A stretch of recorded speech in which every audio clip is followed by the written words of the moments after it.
Welcome, everybody, to a very, very special Stogie Geeks episode. We're here in Charlotte, North Carolina at the Palm Steakhouse with George Padrón for a very special event here. George, thanks for making the time to come here today. It's my pleasure. My pleasure to be here with you. We really appreciate it.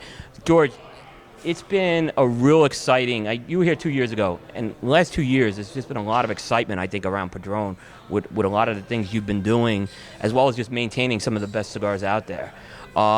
Tonight, I know one of the cigars we're talking about is the Padrón 1926 90th. Very different Padrón cigar than we've seen in the past, in that from a packaging standpoint and even from a Vitola standpoint. Why don't you talk a little about that project? Well, the 90th was a product that we introduced to celebrate my father's 90th birthday. While it may look a little bit different, it's a similar blend to the 1926. The product is unique in many respects. It's round. It comes in a tube, which are new things for us. But I think we're very proud of the fact that it's a product that is honoring my father and his 90 years of being alive and in the cigar business and all the things that he's done for all of us. That was not a box press either. That was round. Can you explain? Was that what was behind that? Nothing. It was just we decided to make a round. Okay. I mean, really not that complicated of an idea. Just we decided to change and go back to a round format for this specific cigar. Okay. What were some of the things in terms of going to a round format that were maybe a little different? Because Padrón's known a lot for their box press cigars, throughout the years. What were some of the things that maybe were a little different with going with a round cigar? Honestly, not much. The cigar is round. All of our cigars are round. They're squared after they're made. So, I have smoked every single cigar that we make round, and there's no difference. So, for us, it wasn't a big deal. I know that for the consumers, it's something new, but it's really the same cigar that we make that comes out square, but this one's round. Now, actually, I've seen a round cigar that you guys did once before. It was the 1964 anniversary for Drapers as well. So you guys have done that in the past. Yeah, we've done it, sure. Yeah. When we've been asked, for good friends like the guys at Drapers, we certainly obliged to that, and we're happy to do it. So. Yeah, I smoked the cigar before we got here when I was over at Tinderbox in the Natural. I loved it. It was everything Padrón and more. It was a very smooth cigar, and it had all those great qualities that I enjoy in the 1926 series. Yeah, it's we're very proud of it. It took a while to come up with the blend, but in honoring the 1926 blend, which is a blend that we have done for my father's birth year. That's why it is a 1926 series. And anything special about putting the tubos on?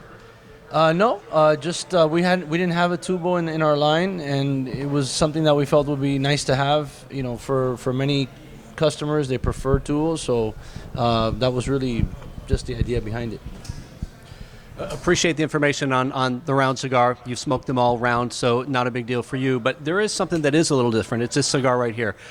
This is a really nice cigar, in my opinion. Tell me a little bit about what made you want to go towards a lighter Connecticut shade in the Damaso. Well, our brand has traditionally been known as a brand that makes medium to full-bodied cigars. For us, it's important, and for me, who I am developing a brand and a portfolio of products, I want to have a portfolio of products that appeal to many different types of customers. Mm-hmm. There are many consumers that enjoy medium to full-bodied cigars, but there are also many that enjoy a little bit milder profile cigars. So we didn't have anything like that in our portfolio, and I felt that it was important to have it. So this is sort of our product to meet that demand. Excellent. I know here in Charlotte at the Tinderbox here with Craig Cass, I know that the members and people that come into the store have gravitated towards it. It's selling very, very well. What's been the, from your perspective across the country, what's been the reception on the new cigar? Well, the product has done well. It's launching a new product like this is always it could be challenging at times. Okay. In terms of the national market, this is not the typical product that our consumers would smoke. Right. So it's a new thing for us. The product, like I said, it has done well. But it's this thing takes time. It takes time to build brands, and it takes time to build products, to the level that we've achieved now. Remember, we have been at this for 52 years. So Padrón is where it is today because of the time that we've put into this. This product, even though it's a Padrón, it's a little bit different. So the typical Padrón customer is not the customer that's going to smoke the cigar. In most cases, in some cases, it could be. Yeah. There could be many. Coffee. Exactly. There could be some consumers that prefer milder cigars in the morning, and then more fuller-bodied cigars as the day goes on. We didn't have a product for that consumer, so that consumer was going elsewhere. Now we have a product that they can smoke under the Padrón name. Got it. Thank you. And really, when you did a Connecticut Shade cigar, this is really the first one I'd say that you've done. What are challenges in terms of working with a Connecticut Shade wrapper? Did you guys find that, or was it something that came really naturally to you guys? At least you do great cigars over the years. The working with the Connecticut Shade wrapper is different than working with the types of wrappers that we use. But we adapt to it, and it's not that complicated. After we've been at this for quite a while, so Right. so that we figured it out quickly. But it's a much more delicate wrapper to work with. That's for sure. Yeah. And you came out with a couple of line extensions at this year's trade show with a slightly different blend of the Damaso, right? Kind of a modified blend of that. Yes, we did. We came out with a 32 and the 34. Now, these are both under the red label, the Damaso red label. These cigars, unlike the original release of the Damaso, which were more milder cigars, these cigars tend to be a little bit more between mild and medium, so a little bit heavier than the original release. So again, just something for people to taste and determine what they prefer. Another thing you did interesting I noticed was, obviously this was a round release as well, but you also put cello around that cigar. Was that the first time you guys have opted to use cellophane? No, we use it. Yeah, we have the traditional, the Padrón Classic line that's all cellophane. That's right. This cigar, the Damaso, being a cigar that is a Connecticut Shade, it's more delicate. I think it was important to have it in with a cellophane wrapper to protect the cigar. Yeah, absolutely. And this is my first time smoking the red label, and I do get a little more of that oomph with it. Good. Yeah, it's excellent. Yeah. Good. A couple other. Remember that it's important to remember that all of the tobacco inside of that cigar is all Nicaraguan, sun-grown Habano. That's the same types of fillers that we use on other cigars. So just blend it a little bit differently. Did not know that. Yeah. When I smoked this, the Damaso line, and this, it's Padrón. There's an intangible Padrón quality I get from this cigar. It's different. You're right. It's in it, but it's going to reach out to that audience. Most smokers are milder smokers, so this really is a great opportunity for Padrón here for you guys to capitalize on. Yeah, it's important for the retailers. Many of the consumers that walk into retail shops are looking for mild cigars. So just to think of it in terms of the numbers, let's say you have 10 customers that walk into a retail shop, 5 or 6 may be asking for mild cigars. We didn't have any cigars in that category, so we're immediately excluded from those 6 customers that have walked in the door.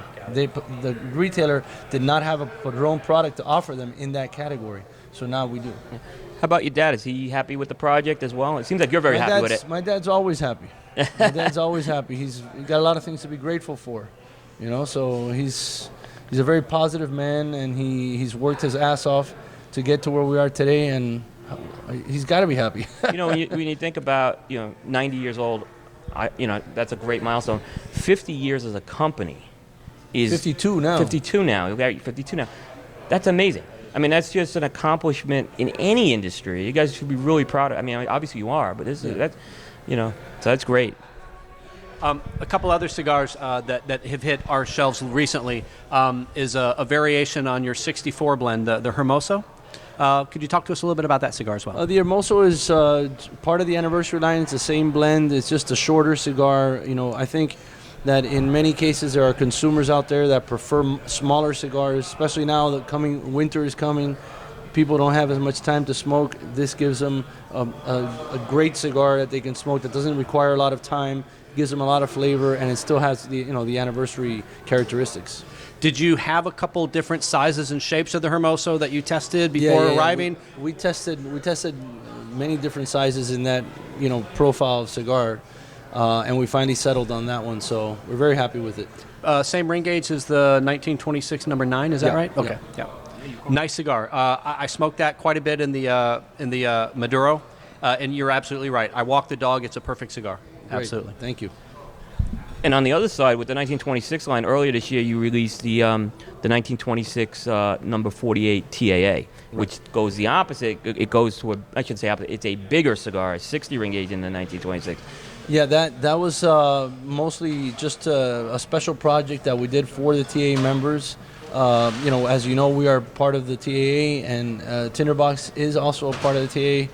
On many, over the years, we have produced special cigars for the TAA members. And, some of your audience may not know what the TAA is, but the TAA is the Tobacconists Association of America. It's comprised of maybe the top, 70, 80 retailers across the country. And, they have this organization that gets together, and, we're a part of that. So it's a great limited thing. size, limited shape, specifically for the TAA, right? Yeah, we do that. So. Yeah, I know. There's a couple of them that you've done. The Bellicoso in the 1964, and the number 47, which when I was at the trade show, I saw now they're going to be a part of your regular portfolio. Right. Those cigars were originally limited edition cigars produced for the TAA. Now we have incorporated them into our regular product offering. The on the 47, just personally for me, I'm a big fan of the Exclusivo. So when you did the 1926 and the Exclusivo size, that is a killer cigar. Fantastic cigar. Both in the natural and in the Maduro, offering something different. Just really enjoy both of those. Yeah, it was interesting because the Exclusivo is a great cigar. For some reason, the size of that cigar it blends. Magnific. The flavor of it is very consistent, it's very unique. Yeah. So it was a simple thing for us to just make the same blend as a 26, but in that size, and I think it worked well. So, just another product for people to have and to taste. Okay. We're going to transition a little bit over to the FDA, and just interested in a man of your stature. You guys have been doing this for a number of years. Really curious to see, you've been around the block more than a time or two, so in terms of regulation, we know that the FDA is going to regulate, but from your perspective, what are some of the things that you're optimistic about, and then the things that you hope maybe this new administration can kind of change a couple of things from maybe predicate date or something like that? Just want your take on that, if you could. Well, the FDA situation is a very complicated issue. There's still a lot of information that has not been released as to exactly how we are supposed to comply with the regulations that are coming. Right. So, I'm not quite sure the FDA has the capacity to react to the avalanche of stuff that's going to come their way with the cigar. Once this starts to take its time in the cigar industry. There are certainly a lot of things that the new administration can do. They have repeatedly said that they want to reduce regulations on businesses. So, we're hoping that translates into some sort of relief for our industry, which will greatly suffer from this FDA regulation. The cigar industry is mostly made up of family businesses, and it's very difficult to compete in an environment when you have these types of regulations. So hopefully, after the new administration comes in, there could be some changes. There could be a new way to look at these things, and there could be some relief in the form of the way that these regulations are implemented. So I don't know. We'll see. Someone in the industry told me that, obviously they can take on regulation, but it's the cost of the regulation. Is that something that's on your? Are the cost of the regulation something that's really paramount on your mind right now? Well, there's no doubt about it. The cost of the regulation is, in some cases, insurmountable. I mean, Right. you just don't know. It's thousands and thousands and thousands of dollars that will make it very difficult for small companies to comply and to exist. Another thing that I think will also not be a good thing for the industry is that it creates barriers to entry. It doesn't allow for companies to get into the business. It also doesn't allow for companies to develop new products, which is a big part of what this industry is all about.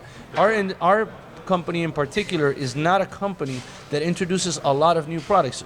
Traditionally, we have not done that. But we do like to do it on special occasions to commemorate special events in our company's history. So we're not immune from that either. I mean, even though, like I said, we don't do new productions and new releases every single year, we do like to do it every once in a while. That's something that will be eliminated from now on. So, there's going to be a lot of changes, and how we adapt. I can tell you one thing. As far as Padrón is concerned, we will fight to the end. Okay, we're going to protect what we have as much as we can, and we will hopefully be able to continue to do business in some form or fashion. But we'll keep producing the same quality products that we've always produced, and hopefully we have enough loyal customers that will continue to support us over the next few years. They're asking right now, the way it stands, they're asking for anything to be regulated that wasn't on the shelf since 2007. Is there any optimism on your part, or do you have any insight into possibly getting that moved up, maybe till 2014, 2016? I have no insight on that whatsoever. Okay. I mean, obviously, there's a lot of things that we'd love to happen, but we don't know what could happen there. So it would be a total speculation, nothing. Now, I heard a really interesting roundtable you did with Cigar Dave. It was a few months ago. One thing that I heard talked about was, as far as the approach, it was a legislative approach, a judiciary approach, which I think everyone's familiar with. But there was another approach as far as sitting down directly with the FDA and talking through, as crazy as that may sound, but especially now with a new administration, are you guys more optimistic with that? I don't know yet. We don't know what's going to happen with that. We're, at this point, we've tried a lot of different avenues to try and remedy this situation as much as possible, and it's been a tough battle. But we continue to battle, and we continue to explore every possibility. And obviously, sitting down in the future with whoever is in charge of the FDA, if there are any changes, then that may be a possibility as well. I don't know. I mean, there's still a lot of question marks. No, it definitely. But products such as the Damaso, that's gonna obviously you're gonna put that into going forward, right? Yes, absolutely. So that's great news for a lot of Padrón fans. Yes. So that's great.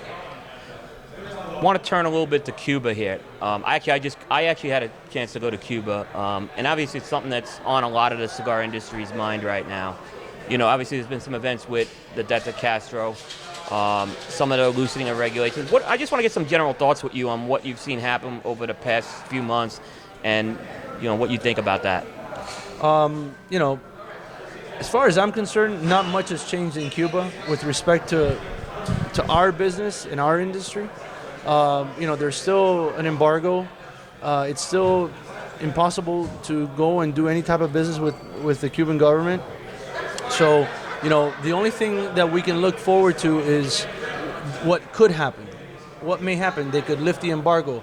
They may open up trade, between the countries. That all of those things could be great things for the cigar industry.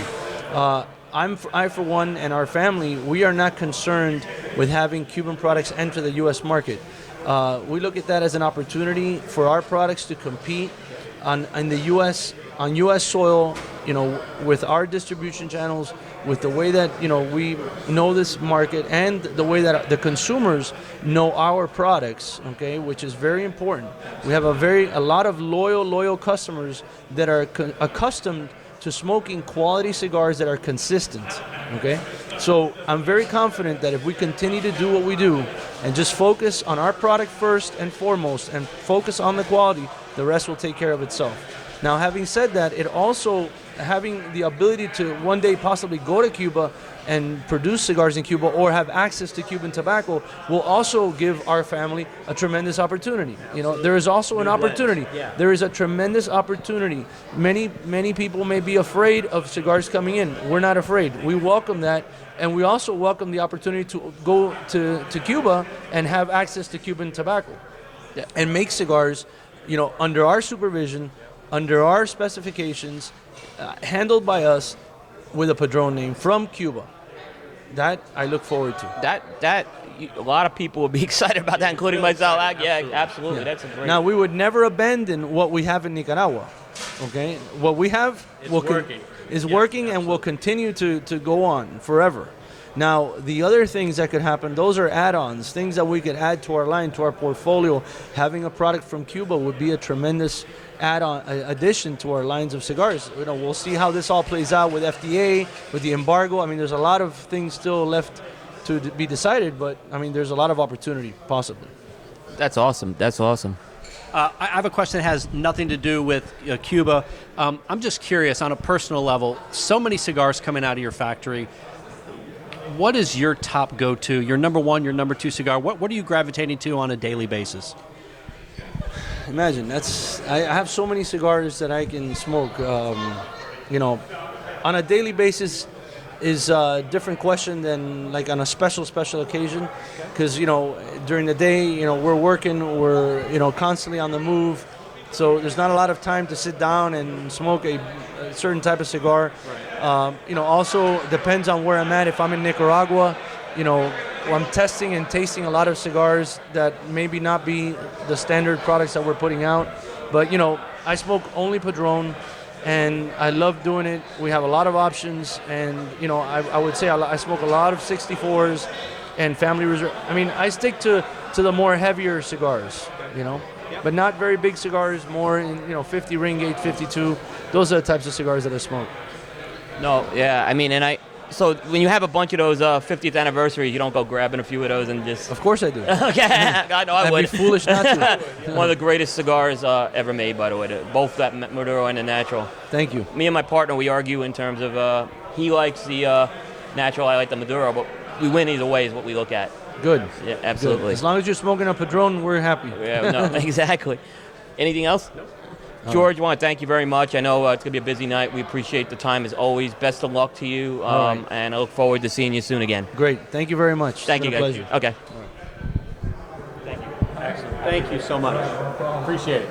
Have a great night tonight. Thank you again. Let me go say hi to the I'm going to go set this back up. All right, let's tear that down. Yeah, I'll tear it down. I'll tear it down. I'll help you.